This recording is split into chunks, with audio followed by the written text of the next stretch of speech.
Wifi line লাগাইলাম। লাগানোর সময় পাশের বাড়ি একজন এসে বলল, ভাই আপনার ওয়াইফাই লাইনটা আমি ব্যবহার করব, মাসে মাসে 100 টাকা দেব। আমি বললাম, কেন? আপনি ওয়াইফাই লাইন ব্যবহার করবেন, ঠিক আছে, আর মাসে মাসে 100 টাকা কেন দেবেন? কেন ভাই? পাশে বাড়ি ভাবি যে আমার থেকে এতদিন 100 টাকা করে নিত, তাহলে আপনি যখন কাছে, তাহলে আপনার ওয়াইফাই লাইনটা আমরা ব্যবহার করব।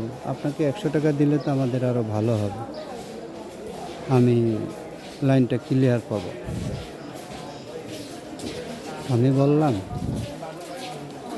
ওয়াইফাই লাইন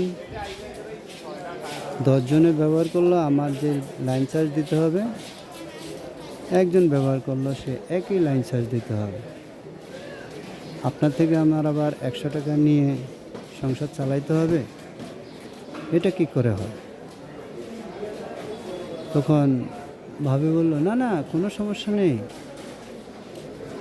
পাশে বাড়ি ভাবিকে যখন 100 টাকা দিতে পারছি, তাহলে আপনাকেও 100 টাকা দিতে পারবো। কি অদ্ভুত মানুষের চরিত্র, তাই না? ওয়াইফাই লাইন ব্যবহার করে বলে প্রতি মাসে 100 টাকা চার্জ নিতে হবে। এটা কি মানুষের চারিত্রিক গুণ, চারিত্রিক বৈশিষ্ট্য, নাকি কোনো ভদ্র পরিবারের ভদ্র অভ্যাস?